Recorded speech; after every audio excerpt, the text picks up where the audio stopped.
buenas tardes.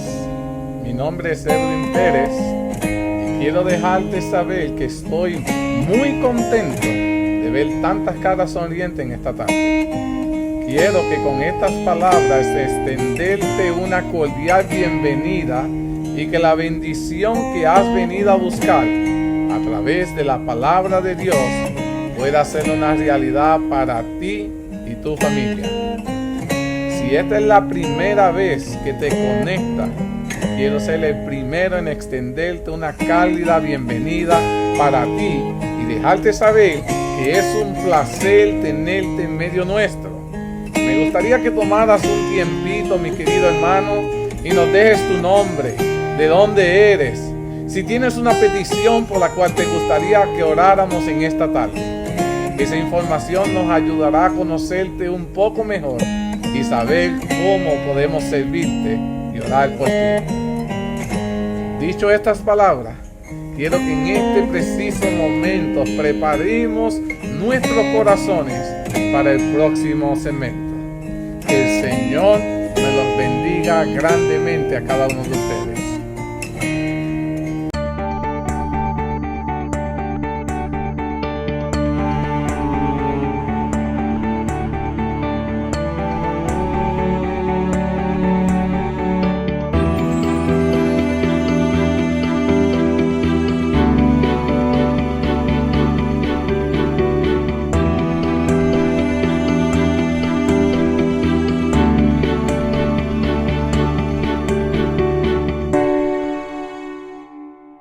Our gracious Father in heaven, Father, we come to your throne of grace in the precious name of your Son, Jesus. Because he did the sacrifice for us, we have the privilege to come to you. Father, we thank you for the whole week, for the blessings that we receive through the whole week, protection, direction, and love. Father, we have many prayer requests, Lord, that we lift up to your throne of grace. And who better than you know your children and love your children? I know, Lord, that you're the only one who can give us physical healing, spiritual, and mental. We thank you, Lord, for answering each and every request according to thy will. We also, Lord, invite you to be with us today, that your Holy Spirit will open our mind that we might understand the message that you have for us. Let it be, Lord, that we not only know, but that we can actually do according to thy will. Help us to obey, for we ask you this and we thank you in Jesus' name. Amen. Feliz sábado tengan cada uno de ustedes. Estoy muy contento de que escogieran esta tarde para estar conectados, estudiando la palabra de Dios. Estamos estudiando el capítulo 53 de Historia de la Redención. Y literalmente lleva como título El Santuario Celestial. Y es un tema que es sumamente interesante, un tema sumamente especial que nosotros como cristianos debiéramos estar meditando y estudiando lo que está aconteciendo ahora mismo en el santuario celestial. Y estoy muy contento de que este capítulo da una pequeña introducción. En realidad, lo que se toca en este capítulo es apenas una introducción de lo que en realidad está sucediendo en el santuario celestial. Pero que esto pueda animarnos, a motivarnos a nosotros a profundizar en la palabra de Dios, en investigar lo que el Señor está haciendo por ti y por mí. Queda claro que quisiera hablar tantas cosas sobre este tema porque me fascina, pero voy a tratar de limitar al tema, al capítulo que estamos estudiando, que vamos en una secuencia de lo que fue la historia del origen de la Iglesia Adventista del Séptimo Día, de lo que fue su origen. Y en su origen ya hemos venido hablando estos últimos sábados que la iglesia comenzó a estudiar la palabra de Dios porque el pueblo de Dios comenzó a dejar la palabra de Dios a un lado y el Señor inspiró y tocó a estas personas a comenzar a estudiar la palabra de Dios y se dieron cuenta de que había un suceso importantísimo que estaba por suceder.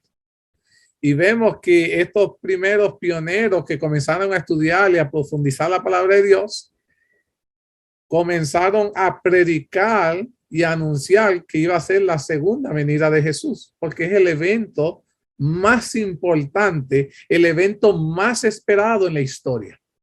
Déjenme decirles, si hay un evento que es el mayor y el más esperado, es la segunda venida de Jesús. No es si va a venir un presidente, no va a haber un juego de fútbol, ¿cómo se dice? El Super Bowl, nada de eso. Esos eventos son mínimos comparado con el mayor evento histórico que está por realizarse, si es la segunda venida de Jesús. Y vemos que los pioneros, cuando comenzaron a hacer los cálculos, habíamos dicho, ellos esperaban de que Jesús iba a venir para el 1844. Y vemos que quedamos la semana pasada de que ese evento no sucedió. Quedaron chasqueados, quedaron frustrados. Después pensaron que era que había que esperar unos cuantos meses más, pero que iba a llegar aún así el mismo año. Y tampoco sucedió. Y entonces ahí comienza a ser la sede de la introducción de lo que vamos a estudiar hoy. Y el pueblo de Dios, que no se quiso apartar de la palabra de Dios, siguió estudiando. ¿Qué sucedió? La Biblia estaba anunciando un evento importantísimo que estaba por suceder. ¿Qué era entonces lo que estaba por suceder? Y comenzaron a estudiar, y me gustaría que cada uno de ustedes se comenzaran a trasladar en aquel entonces y buscáramos en nuestra Biblia, en el libro de Daniel, capítulo 8, versículo 14. Y este versículo, mis queridos hermanos, fue el fundamento, fue la columna de la fe adventista.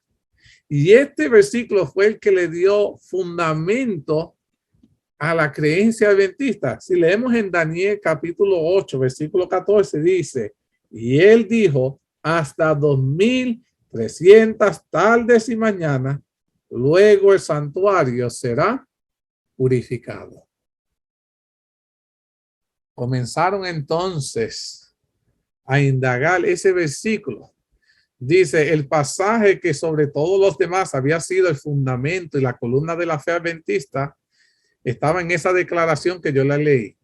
Esas habían sido las palabras familiares para todos los creyentes en la pronta venida del Señor. Miles de labios repitieron gozosamente esa profecía. Se la sabían de memoria y la esperaban y la anhelaban como si fuera santo o una seña de su fe. Todos creían que de los acontecimientos predichos por ella dependían sus más brillantes expectativas y sus esperanzas más acariciadas. Ahora, les quiero hacer una pregunta y quiero que, de acuerdo a lo que ustedes conocen o lo que ustedes entienden, me la contesten. ¿Qué relación tenía el santuario con la segunda venida de Jesús en aquel entonces? ¿Había alguna relación entre el santuario y la segunda venida de Jesús? ¿Había alguna relación? ¿Qué ustedes piensan? Well, without the sanctuary, you're not going to know about the second coming. Me gusta eso. Sebi dice que sin el estudio del santuario, no es posible que tú puedas saber sobre la segunda venida. Bajo el comentario de Sebi, sí hay una relación y es bastante estrecha. Ahora, yéndome por esa línea de pensamiento, la sierva de Dios dice, en concordancia con el resto del mundo cristiano, todo el mundo cristiano esté de acuerdo, que los adventistas sostenían entonces que la tierra, o al menos una porción of earth de la tierra, era el santuario, y que la purificación del santuario era el de la tierra por medio de los fuegos del gran día final. So, ellos decían, espérate, el planeta Tierra, esta era la forma como ellos pensaban, es el santuario. Y Dios dice que cuando Él venga al planeta Tierra, va a descender fuego y azufre, ¿verdad? Y esa va a ser la forma en cómo Dios va a purificar ¿qué cosa? El santuario. So, entonces, partiendo de esa analogía, que lo dice bien dicho la palabra de Dios, que eso iba a suceder, ellos pensaban que el evento que iba a suceder en el 1844, que Jesús iba a purificar el santuario, era que Jesús iba a venir a la tierra y obviamente destruirla con fuego y azufre para purificarla. Y por eso, cuando estaban leyendo las 2300 días, ellos marcaron que entonces era la segunda venida que iba a suceder en ese evento, dado a ese aspecto. Ahora, creían que eso ocurriría en la segunda venida de Cristo. Y de allí llegó a la conclusión de que Jesús iba a regresar a la tierra en 1844. Necesito que ustedes entiendan cómo estas personas comenzaron a estudiar, a indagar, a ver que habían cálculos que estaban señalando ciertos eventos y cómo estas personas estudiando la palabra de Dios pudieron descifrar muchas de estas cosas, porque ¿cuántos de nosotros hoy hubiésemos descifrado esto si no hubiese sido revelado hacia nosotros? ¿Me van entendiendo? Yo digo, yo admiro a estas personas, cómo estaban siendo dirigidos por el poder del Espíritu Santo. Ahora, miren esto, dice, ¿qué pasó cuando el tiempo llegó y Jesús no apareció por su pueblo? ¿Cuál fue el pensamiento de estos creyentes? Cuando vieron todo eso, dijeron, por el tiempo señalado llegó y el Señor no apareció. Los creyentes sabían que la palabra de Dios no podía fallar. Ellos decían, tú me disculpas, pero nosotros sabemos que si hay algo que es infalible es la palabra de Dios. Todo lo que hay en el mundo puede fallar, pero la palabra de Dios no puede fallar. ¿Cómo es posible que si nosotros seguimos todos los cálculos bíblicos, hemos fallado? Si la Biblia no falla. Y ellos estaban cuestionando porque ellos entendían que tuvo que haber sido un error de ellos, pero no de la Biblia. ¿Me van entendiendo? Y ellos querían averiguar en qué fue en lo que ellos se equivocaron. Porque el cálculo era verdadero. Interesante ese aspecto. Y decía, su interpretación de la profecía debía estar entonces equivocada. Ellos decían, ok, el cálculo está señalando un evento importantísimo. Está sucediendo en este momento, pero lo que nos hemos equivocado es en la profecía, en lo que estamos diciendo que va a suceder. Ahora, si no es la segunda venida de Jesús, entonces, ¿qué fue lo que sucedió en el 1844? Y ahí comenzaron a ellos a profundizar porque sabía que la palabra de Dios es verdadera. La palabra de Dios no se equivoca. Quienes habían equivocado fueron ellos en el señalamiento del evento. Y dice, ¿cuál era el error? Muchos cortaron temerariamente el nudo de la dificultad, negando que los 2300 días terminaron en el 1844. Ninguna razón se podía dar para asumir esa actitud, excepto que Cristo no había venido en el momento cuando se lo esperaba. Argumentaron que si los días proféticos hubiesen terminado en el 1844, Cristo habría venido para limpiar el santuario mediante la purificación de la tierra con fuego, y puesto que no había venido, los días no podían haber terminado. ¿Qué causó en la vida de aquellos que dejaron de continuar con su fe? Muchas personas comenzaron a estudiar y dijeron, si no es eso, forget it. Yo no voy a hacerle fiel más a la palabra de Dios, ya no voy a creer. ¿Qué causó ese tipo de actitud entre esos hermanos que una vez profesaron que creían que Jesús iba a venir y ahora le daban la espalda y ahora decían que no creían en la palabra de Dios? Miren lo que dice la sierva de Dios. Y yo quiero que ustedes escuchen cautelosamente, porque muchas veces ese mismo tipo de actitud podría ser la mía y la tuya. Dice la sierva de Dios: aunque la mayor parte de los adventistas abandonó sus antiguos cálculos de los periodos proféticos y por lo tanto negó la validez del movimiento que se basaba en ello. Déjame decirte, el mero hecho de que ellos abandonaron su creencia, le quitaron la validez para el evento que estaba sucediendo. Fueron la causa y el motivo para que otras personas también se desanimaran, perdieran su fe. Interesante ese aspecto.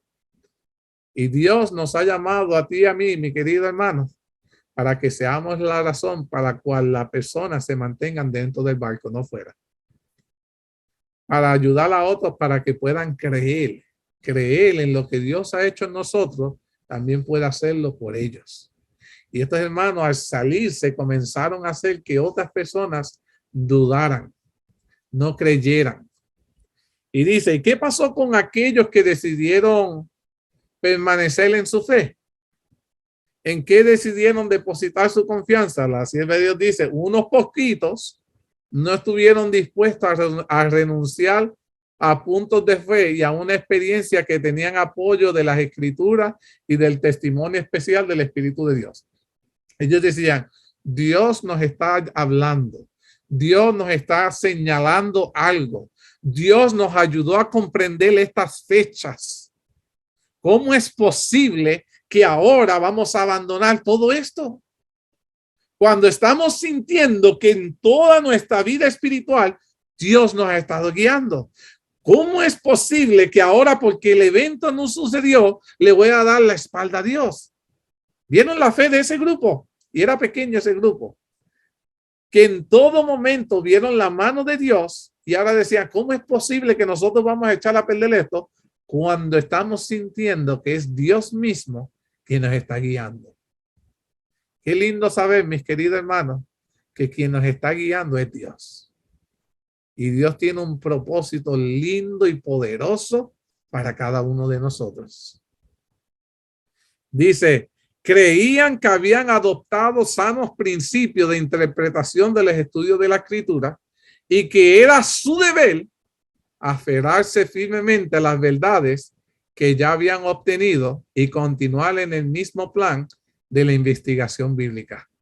Dijeron, ahora es cuando más tenemos que estudiar la palabra de Dios y buscar en qué fue lo que nosotros fallamos, porque Dios no falla. Mira esa actitud. Ojalá todos nosotros pudiéramos ser así. Y ellos dicen, con ferviente oración, el pueblo adventista tiene que ser un pueblo de oración. Y ellos dicen, con ferviente oración, revisaron sus convicciones y estudiaron las escrituras para descubrir cuál fue su error. Como no encontraron error alguno en su explicación de los periodos proféticos, decidieron examinar cuidadosamente un tema diferente, porque dijeron, espérate, las profecías están bien, todos los números cuadran, todos los números anuncian esta fecha. En la profecía no está el error. El error está en el evento. Y entonces decidieron ahora estudiar un tema para poder ayudar a interpretar cuál era el evento que estaba sucediendo y cuál fue el tema que ellos decidieron estudiar, mis queridos hermanos. A ver, ¿cuál fue el tema que decidieron estudiar? The sanctuary. El santuario, mis queridos hermanos, alabado sea Dios, como Dios Evi. Quien no estudie el santuario no puede entender la segunda venida.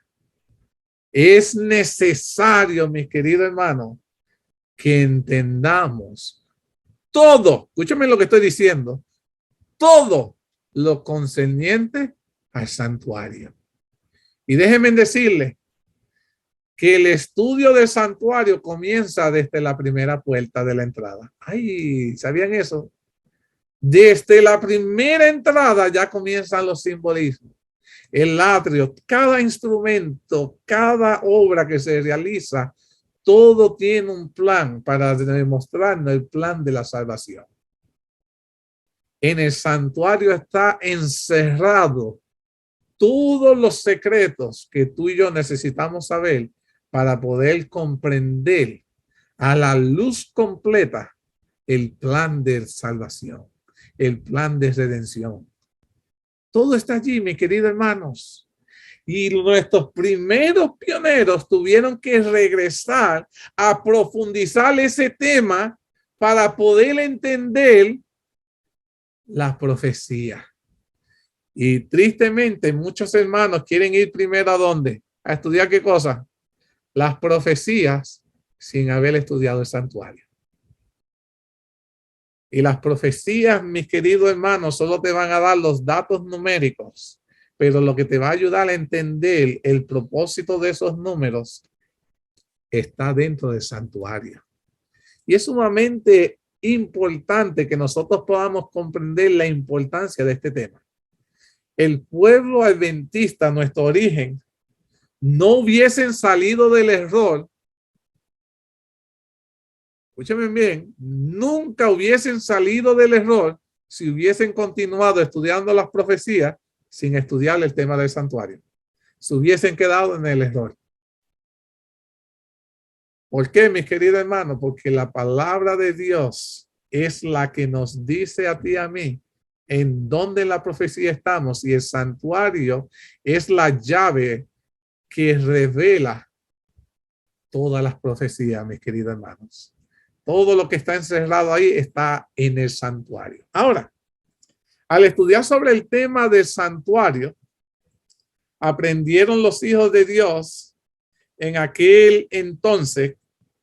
Mira lo que aprendieron. Dice, al investigar, descubrieron que el santuario terrenal, el que había hecho Moisés por orden de Dios, de acuerdo con el modelo que se le mostró en el monte, era apenas el símbolo para el tiempo presente, según el cual se presentan ofrendas, se traían sacrificios. En sus dos lugares santos eran figuras de las cosas celestiales. Lo que construyó Moisés en la tierra era un modelo de lo que está sucediendo en el cielo. Interesante ese aspecto. Dios nos reveló, mis queridos hermanos, en un santuario lo que sucede en el lugar santísimo, allá en el cielo, mis queridos hermanos. Ahí estaba en el modelo Dios. Dios es quien le da a Moisés esto y le da la importancia del santuario para revelarnos a nosotros, los seres humanos, las cosas celestiales. Alabado sea Dios. Mira, y eso apenas era una sombra de lo que hay en el cielo. Y dice, creían que habían adoptado sanos principios de interpretación en su estudio de las escrituras y que era su deber aferrarse firmemente a las verdades que ya habían obtenido y continuar en el mismo plan de investigación bíblica. Con ferviente oración revisaron sus convicciones y estudiaron el santuario. Y decía, figura de las cosas celestiales, que Cristo, nuestro sumo sacerdote, es ministro del santuario y de aquel verdadero tabernáculo que levantó el Señor y no el hombre. Y que no entró Cristo en el santuario hecho de mano, figura del verdadero, sino en el cielo mismo, para presentarse ahora por nosotros ante Dios. Alabado sea Dios. Voy a leer ciertos textos, porque qué mejor que sea la palabra misma de Dios que nos hable en el libro de Hebreos, capítulo 9, versículo 9. Déjame leer por aquí. Hebreos 9, versículo 9, dice la palabra de Dios. Y aquí está hablando la palabra de Dios describiendo el santuario. Dice, lo cual es símbolo para el tiempo presente, según el cual se presentan ofrendas y sacrificios que no pueden hacer perfecto en cuanto a la conciencia al que practica este culto. El santuario terrenal, mis queridos hermanos, era apenas un santuario presente para las personas de aquel entonces. Y dice que ese santuario se ofrecían ofrenda y sacrificio, pero aún así ese santuario no era perfecto. ¿Escucharon eso? Ese santuario no era ¿qué? Perfecto. Dice, en cuanto a conciencia, al que practica este culto. Dice versículo 23 de Hebreos 9. Fue pues necesario que la figura de las cosas celestiales fuesen purificadas así, pero las cosas celestiales mismas con mejores sacrificios que estos. En el santuario terrenal se sacrificaban animales todos los días, en la mañana, en la tarde, en la mañana, en la tarde. El constante pecado del ser humano requería sacrificio vespertino y vespertino. Constantemente se tenía que hacer sacrificio, pero esto era solo figura de lo que estaba por suceder en el cielo, porque en el cielo, ¿cuántos sacrificios hubieron? Uno, Cristo Jesús.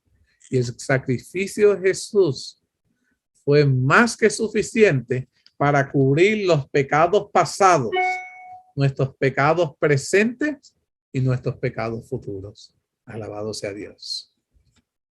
Y alabado sea Dios que tenemos a un sumo sacerdote en el cielo que puede limpiarnos de todos nuestros pecados. Hebreos 8, 2, voy a leerlo otro más, dice, ministro del santuario y de aquel verdadero tabernáculo que levantó el Señor y no el hombre. El del cielo, ¿quién levantó ese santuario? El mismo Señor. Hebreos 9:24 dice, porque no entró Cristo en el santuario hecho de mano, figura del verdadero, sino que Jesús entró en el cielo mismo para presentarse ahora por nosotros ante Dios. Alabado sea Dios. ¿A cuál santuario entró Jesús? Al del cielo. Ahora, ¿qué cosas sabemos del santuario celestial? ¿Qué cosas ustedes conocen que está sucediendo en el santuario celestial? A ver. ¿Qué me pueden decir? ¿Qué cosas están sucediendo allá? Jesús está intercediendo por nosotros. Jesús está intercediendo por nosotros. ¿Qué más?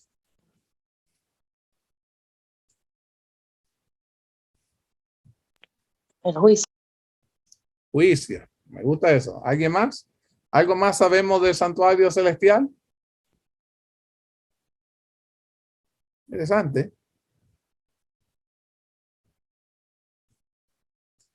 Dice, el santuario que está en el cielo, en el cual oficia Jesús en nuestro favor.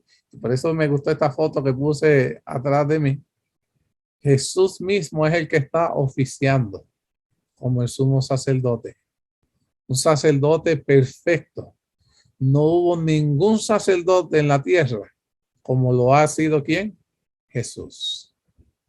Aún los sacerdotes terrenales tenían que ofrecer sacrificios para ser ellos limpiados de ¿qué? De sus propios ¿qué? Pecados. Mas Jesús perfecto es. Alabado sea Dios. Dice, es el gran original del cual el santuario construido por Moisés era una copia. El santuario celestial siempre ha sido el original. El construido por Moisés solo fue una copia.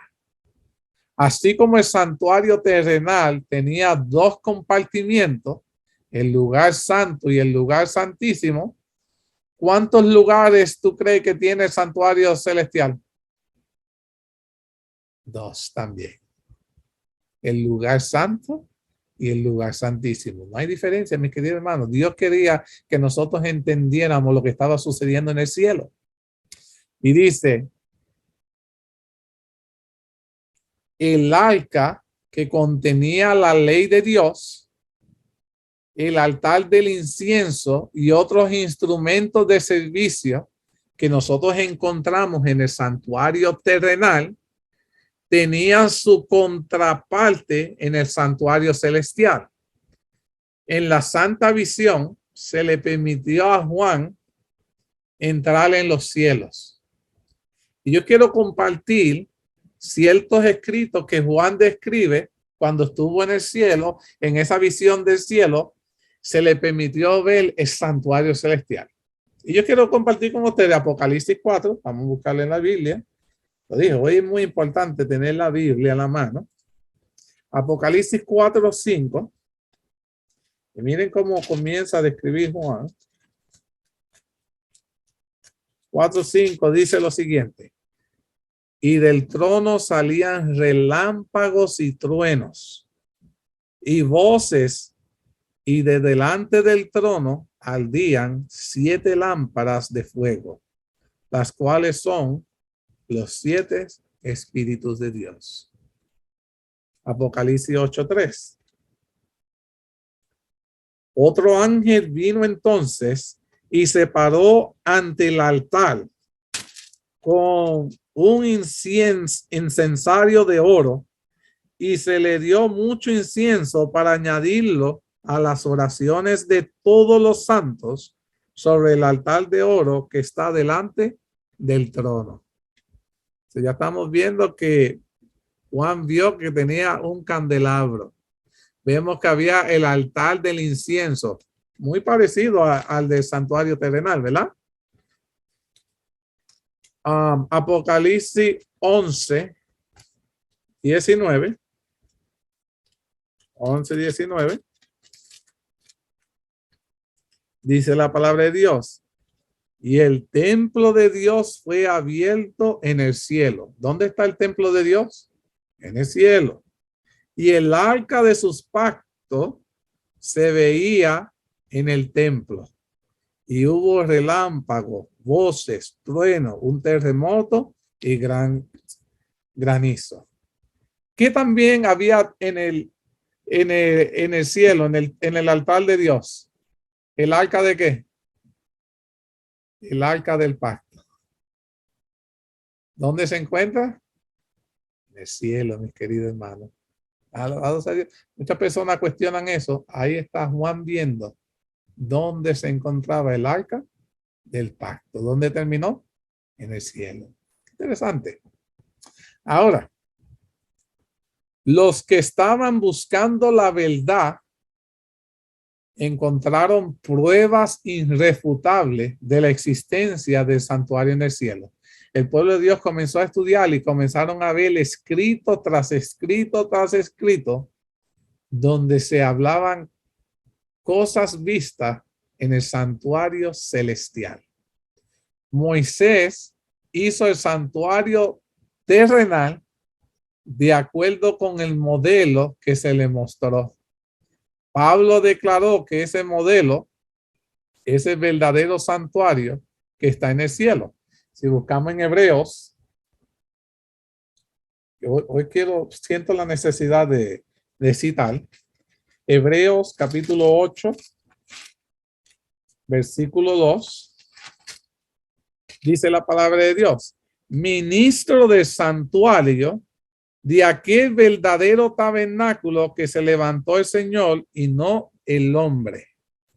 Y el versículo 5, los cuales sirven a lo que es figura y sombra de las cosas celestiales, como se le advirtió a Moisés cuando iba a erigir el tabernáculo, diciéndole: mira, haz todas las cosas conforme al modelo que se te ha mostrado en el monte. Alabado sea Dios. Juan da testimonio de que lo vio el santuario en donde, en el cielo. En el cielo, el santuario celestial, mi querido hermano, existe. Y el enemigo quiere borrar esta gran verdad de la mente de los hermanos, porque sabe que si aprenden las verdades encerradas, todo lo concerniente al santuario, descubriría todas las falsedades que el mundo está enseñando que no están sujetas bajo la palabra de Dios. Ahora, ¿cómo podemos explicar? Y aquí viene la parte más donde vamos a introducir cómo nosotros podemos explicar lo que estaba queriendo decir la profecía de los 2300 días con la purificación y no con la segunda venida de Jesús.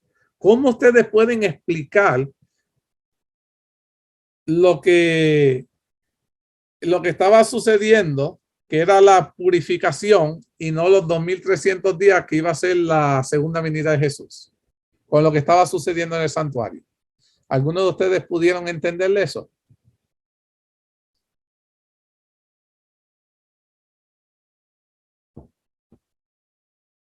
Dice, cuando terminaron los 2300 días, que la fecha cayó en el 1844, dice, por muchos siglos no había santuario en la tierra. Acuérdense que el santuario fue destruido y ya no había santuario. Y dice, por lo tanto, el santuario de los cielos es el que debe haber sido mencionado en la declaración hasta los 2300 tarde y mañana. Luego el santuario será que purificado. Como ya los santuarios terrenales no existía, ya no estaba ese disponible, se sabe que el santuario que se estaba hablando no era el terrenal, sino el celestial, el que necesitaba ser que purificado. Pero, ¿cómo podía necesitar purificación el santuario celestial? Esa sería la otra pregunta que tendríamos que hacernos. ¿Cómo podía necesitar purificación el santuario celestial? La sierva de Dios dice que al volver a las escrituras, ellos, los estudiosos de la profecía, descubrieron que esa purificación no se refería a las impurezas materiales, puesto que se le debía hacer con sangre. Y por consiguiente, debía de ser una purificación del pecado. Así que el apóstol fue pues necesario, dice en Hebreos 9:23, fue pues necesario que las figuras de las cosas celestiales fuesen purificadas así, con sangre de animales, pero las cosas celestiales mismas con mejores sacrificios que esto. ¿Por qué? Porque fue con la misma preciosa sangre de Cristo Jesús. Ahora, ¿qué tuvieron que ellos estudiar para poder entender la purificación señalada por la profecía? Para saber más acerca de esa purificación, era necesario comprender el ministerio que se lleva a cabo en el santuario celestial.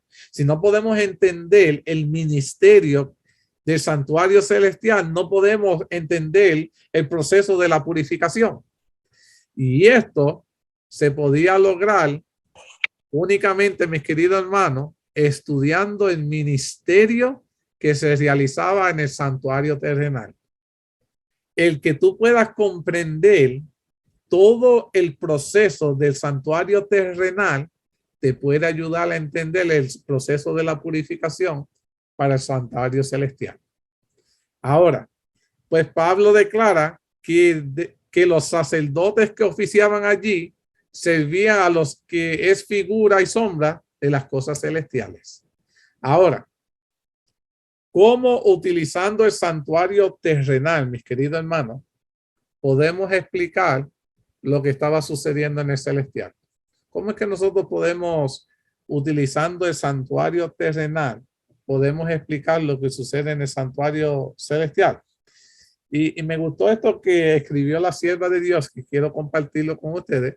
El NG de Guay escribió: así como los pecados del pueblo eran transferidos antiguamente en forma figurada al santuario terrenal por medio de la sangre de la ofrenda por el pecado, así nuestros pecados son de hecho transferidos también al santuario celestial por medio de la sangre de Cristo Jesús.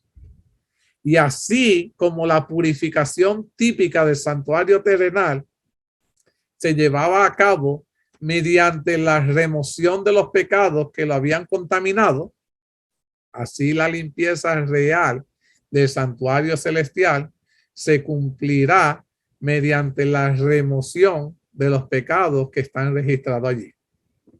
Y aquí voy a hacer una pausa, mis queridos hermanos, porque quiero que ustedes puedan entender esto. Escúchenme bien, me es necesario que esta parte podamos entenderla. Voy a repetirla. Así como la purificación del santuario terrenal se lleva a cabo para poder purificar el santuario terrenal, se llevaba a cabo mediante la remoción de los pecados que habían contaminado. Tenían que limpiarlo de todos los pecados que habían echado, ¿verdad? ¿Cuántas veces se hacía esa limpieza? Una vez al año. El santuario se llenaba, entonces ellos tenían que remover todo eso. Se tenía que remover todos los pecados que fueron añadidos en el santuario. Ahora, asimismo, la limpieza real del santuario celestial se va a cumplir mediante la remoción de los pecados que están registrados allí. Ahora, espérate, entonces ahora estamos entrando en aguas profundas. Porque entonces, mis queridos hermanos, tenemos que llegar a esta conclusión. Si la limpieza real del santuario celestial es cuando se remueven los pecados que quedaron registrados allí, ¿qué se necesita hacer para colocar los nombres allí? ¿Qué proceso tiene que suceder para que los nombres de los pecados queden registrados en el santuario celestial? ¿Qué proceso? Confesarlos. ¿Qué más? ¿Qué proceso tiene que suceder para que los pecados queden registrados en el santuario celestial? Bueno, acuérdense que la limpieza del santuario celestial va a ser solo una vez, ¿verdad? Ahora mismo todos esos pecados se están acumulando. ¿Qué proceso está sucediendo en el cual, por esa razón, nuestros pecados quedan escritos allí en el santuario antes de ser limpiados? Cuando la sangre se pone en el, ¿cómo se llama? En la cortina. En la cortina, sí, pero muy bien, Ineli. Eso era en el terrenal. Se ponían los pecados en la cortina y se quedaban ahí. ¿Cómo nuestros pecados son registrados y se quedan en el santuario celestial? ¿Qué procesos se están haciendo para saber que eso es un pecado y que tiene que estar allí? Arrepentimiento. Arrepentimiento. ¿Qué más? ¿Verdad? Ahora se pone esto bueno. Aquí es cuando se pone bueno, cuando las horas se van volando. Ahora. When they're being written in the book. Muy bien. Cuando están siendo escritos en el libro. Ahí está. Ahí llegamos. Ya estamos llegando. Cuando son escritos en el libro. Ok. ¿Y qué proceso está sucediendo para que tus pecados queden registrados en ese libro? ¿Cómo se llama ese proceso? Ay, ahora lo tengo pensando. Así me gusta. ¿Qué proceso está sucediendo que nuestros pecados están siendo registrados? Están allí. Well, Edwin, I think that if you confess, if you repent, then your sins are in the book. But before you get there, you have to be a judgment to know which part you stay in. Ahí me gustó. Ahí llegaste. Debe haber como un juicio, ¿verdad? Y ahí es donde estamos. Mira lo que dice la sierva de Dios. Dice, esto requiere un examen de los libros de registro para determinar quiénes, por medio del arrepentimiento que ustedes estaban diciendo del pecado y la fe en Cristo, están en condiciones de recibir los beneficios de su expiación. La purificación del santuario, por lo tanto, implica que tiene que pasar por un juicio investigador, mi querido hermano. Tiene que suceder un juicio en el cual, mis queridos hermanos, nuestras acciones son pesadas en la balanza. Y cada una de esas acciones quedan registradas en el libro. ¿Me va entendiendo? Antes del Señor purificar el santuario, tiene que haber un juicio donde cada una de nuestras acciones quedan registradas. Y ese juicio, mis queridos hermanos, se llama el juicio investigador. Y ese juicio investigador, aquí mira, por eso me gusta, cuando comenzamos a nosotros darnos cabeza con la Biblia y podemos ver lo maravilloso, mis queridos, lo grande que es Dios en todo este proceso, que ahora le está revelando al pueblo adventista de aquel entonces y hoy nos está revelando a nosotros la razón por la cual no llegó en el 1844, porque antes de purificar el santuario, Dios es justo y hay un juicio que está siendo pasado en este preciso momento, mi querido hermano. Tú y yo estamos en juicio. Nuestras buenas y malas obras están siendo pesadas en balanza, mis queridos hermanos. Y todo y cada una de nuestras acciones, nuestros pensamientos, es más, hasta lo bueno que quisiste hacer, que no existe, quedó registrado. ¿Me va viendo eso? Y si te arrepentiste y tuviste fe, todo eso quedó registrado. Y antes de que el Señor vaya a hacer la purificación, porque entendemos de que el Señor la va a hacer, ¿cuántas veces Dios va a limpiar el santuario celestial? ¿Cuántas veces He's gonna clean it? One time. Y por esa razón, mis queridos hermanos, es que Jesús no llegó, porque el evento que Dios estaba anunciándole al pueblo adventista de aquel entonces es que la hora de su juicio ha llegado. Wow, mis queridos hermanos. Y Dios estaba amonestando a su iglesia para que se preparara. ¿Saben por qué? Mira, y esto va a quedar grabado, lo voy a decir, porque el juicio comienza por la casa. ¿Escucharon eso? El juicio de Dios comienza por su casa.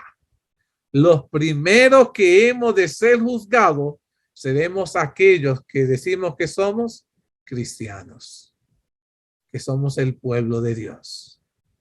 ¿Escuchar? ¿Sabías eso? Sí. Y como no sabemos cuándo nuestro nombre será sacado y juzgado, es por eso que cada día tenemos que vivir implorando y suplicando al nombre de Dios que nos perdone, que nos ayude a ser mejores personas, mejores cristianos. Ahora está entendiendo todo este proceso que ellos comenzaron a pasar por la Biblia y estudiando el santuario. Espérate, pero en el santuario hay purificación y Jesús tiene que venir para purificar la tierra. Sí, pero antes de la purificación debe de haber un juicio, porque Dios es justo, mi querido hermano. Y ahora entendieron que Jesús pasa del lugar santo al lugar santísimo, pero también es juez. Y ahora es cuando comienza el juicio en el cielo. Y por eso que estas grandes verdades, el único pueblo que entiende y puede explicar las verdades del santuario es la iglesia adventista del séptimo día. Una iglesia que en su origen fue chasqueada, pero que fue iluminada con el mismo cielo, mi querido hermano. ¿Por qué? Porque fue un pueblo que no se dio por vencido y indagó y siguió buscando las verdades en las palabras de Dios, y Dios les reveló las cosas que están sucediendo en el cielo. Le dio fecha en el 1844, comenzó el juicio. Y ahora las trompetas están sonando porque la venida de Jesús estaba más cerca hoy de lo que estaba en el 1844. Aquel pueblo adventista se preparó porque entendía de que Dios estaba por venir. Y hoy, pueblo adventista que me escucha, estábamos preparándonos con más ahínco de lo que lo hicieron nuestros pioneros. Estamos predicando esta verdad con más ahínco que lo que hicieron aquellos nuestros antepasados. Entendieron ellos que la purificación del santuario implicaba un juicio investigador. Ahora, ¿cuándo se debe realizar esta obra del juicio investigador? Dice, esta obra se debe realizar antes de la venida de Cristo. ¿Escucharon eso? El juicio investigador tiene que pasar antes de la venida de Cristo. Por lo tanto, cuando se acabe el juicio, ¿qué evento tú crees que va a suceder? Inmediatamente se acabe el juicio. Ya no hay más expiación. ¿Qué evento tú crees en la historia es el que está por suceder después del juicio investigador? ¿Qué queda? La segunda venida. Alabado sea Dios. Mi querido I was hermano. gonna say the feast that we've been waiting for. Alabado sea Dios. Ahora están entendiendo esto. Mira, yo no sé ustedes cuando ustedes leen esto, pero mira, a mí me emociono porque entiendo, mi querido hermano, que los juicios de Dios son justos y que no va a pasar más tiempo este juicio. Ya los que se han de salvar serán sellados para salvación y los que se han de perder serán condenados para perdición. La pregunta está, ¿de qué lado tú quieres estar? La pregunta está, como tú has decidido vivir, ¿de qué lado le dices al mundo que estás? Porque no importa que estés en la iglesia, si vives como vive el mundo, como quiera hoy puedes estar perdido aún dentro de la iglesia. Y es por eso, como había un hermano de la iglesia que dijo esta mañana, lo más importante es desarrollar una relación con Jesús. Sí es bueno orar, sí es bueno cantar, sí es bueno leer la palabra de Dios, pero si no tenemos una relación con Jesús, hemos perdido el tiempo. Abogado tenemos ante Dios al Padre, a Jesucristo el justo. Tenemos a un sacerdote perfecto, en el cual no hubo falla alguna.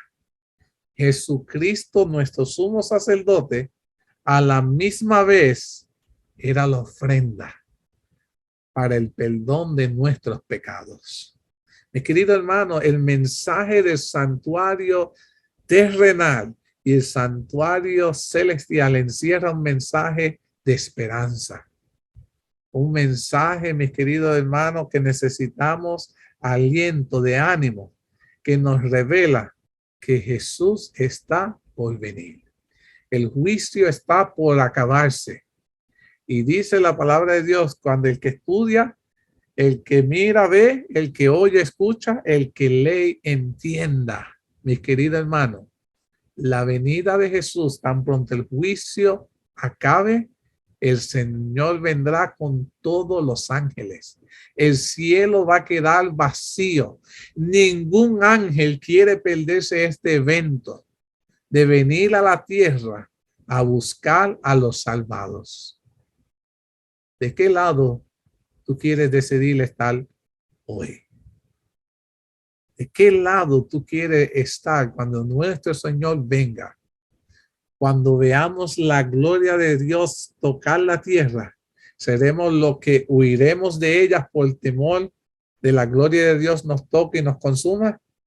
¿O diremos, este es nuestro Dios, le hemos esperado y Él nos salvará? Ojalá, mis queridos hermanos, que tu decisión sea la de mantenerte firme para que el evento mayor que está por suceder pueda ser de gracia y delicia para ti y tu familia. Mis queridos hermanos, después del pueblo adventista estudiar todo esto del santuario, la purificación, llegaron a una conclusión. Y a esa conclusión la convirtieron como norma de fe. Dice la sierva de Dios, dice así: los que siguieron la luz de la palabra profética de la palabra de Dios, vieron que en vez de venir a la tierra para el cumplimiento de los 2300 días en el 1844, entendieron que Cristo había entrado del lugar santo al lugar santísimo del santuario celestial. Ahí fue la gran verdad que entendieron el evento mayor que sucedió en el 1844. Jesús pasa del lugar santo al lugar santísimo. Jesús se sienta a la diestra del Padre como Rey de Reyes y Señor de Señores. Jesús comienza a interceder, a decirle: papi, mi sangre los ha limpiado. Alabado sea Dios. Y allí está Jesús intercediendo como ofrenda por ti y por mí. Y como pueblo adventista entendieron eso. Y comenzamos a estudiar que Jesús ahora está a la presencia misma de Dios para realizar la obra final de expiación. La mayor obra de expiación hecha por Dios, y será hecha una vez. En la cual, escúcheme en esto, por si no lo sabían. El santuario va a ser limpiado porque todos los pecados fueron acumulados, ¿dónde? Allá en el santuario celestial, ¿verdad? Pero cuando Dios lo limpie, lo va a limpiar una vez. Y cuando ese santuario queda limpio, ¿sabe lo que simboliza eso? Que todos nuestros pecados quedaron como borrados. Pero les digo algo que no lo sabían. Cada uno de nuestros pecados serán borrados a la misma vez. ¿Sabían eso? Cada uno de nuestros pecados serán borrados a la misma vez. No importa cuán grande, cuán chiquito, cuán severo. Si hemos aceptado a Jesucristo como nuestro Salvador, cada uno de nuestros pecados serán expiados en el cielo a la misma vez. Alabado sea Dios. Y Dios vendrá a buscarnos a todos a la misma vez. Alabado sea Dios. Y al que esté muerto, resucitará. Pero todos ascenderemos al cielo a la misma vez. Y la recompensa será dada a todos a la misma vez. Alabado sea Dios. Porque nuestro Dios es fiel y justo. Wow. Quisiera seguir exprimiendo. Yo le digo, yo me emociono con este tema. Pero este capítulo termina ahí. Y la semana que viene se pone mejor porque terminaremos el último mensaje del tercer ángel dado a la tierra. Y es sumamente importante que nosotros escuchemos, entendamos cuál es el último grito a la tierra de parte de Dios por el mensaje del tercer ángel. Le animo, mis queridos hermanos, a que estudien este capítulo. Es sumamente importante como pueblo de Dios que entendamos el santuario, pero que también entendamos los mensajes de Dios dados a través de sus ángeles, porque son mensajes para nuestro tiempo. ¿Escucharon eso?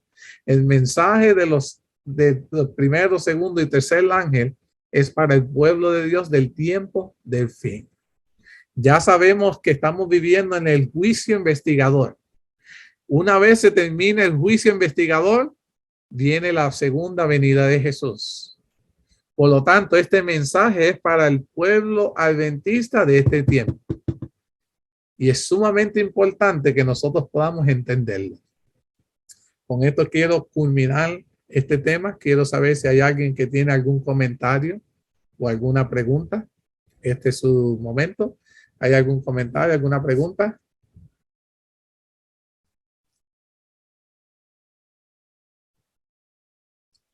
¿Sí? Si no hay comentario, no hay ninguna pregunta, vamos a tener una palabra de oración. Querido Padre, cuán agradecido estoy porque nos das el privilegio de aprender maravillosas lecciones que son para la edificación de nuestras almas. Aquí estamos un grupo de tus hijos conectados contigo, porque hemos sentido en esta tarde que hemos sido tocados por tu Espíritu Santo. Un pueblo que entiende la verdad de tu palabra. En ella encontramos esperanza. Padre, así como hemos encontrado esperanza en ella y hemos puesto nuestra fe en tu palabra, permite, Padre, que nuestras vidas ya no sigan chasqueadas.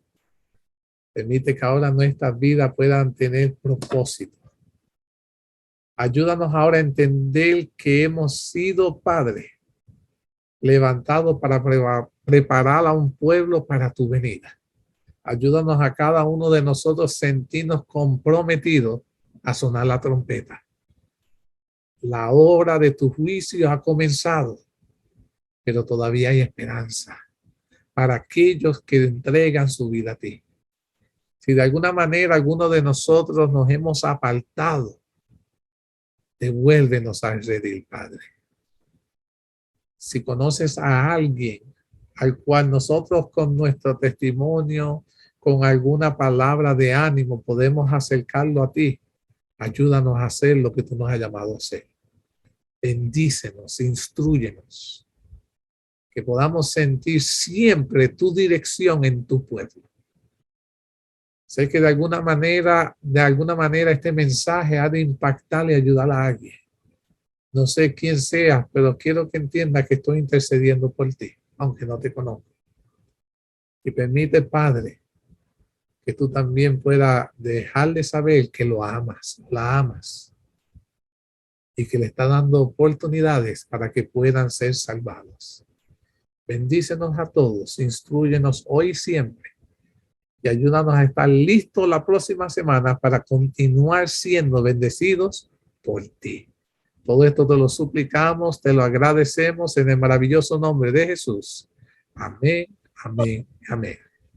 Amén. Dios los bendiga a todos, mis queridos hermanos. Con esto hemos concluido nuestro tema de esta tarde. Estamos muy contentos de que ustedes hubieran conectado con nosotros y sé que han recibido la bendición de Dios. Como hacemos cada sábado, deseamos extenderle otra invitación para que el próximo sábado a las 5:30 se pueda conectar a través del Zoom para que podamos estudiar juntos otro tema sumamente interesante donde toda su familia será bendecida. Recuerda, aquí te esperamos con los brazos abiertos. A esta tu iglesia adventista de Pecha Cibernética, que el Señor los bendiga a todos.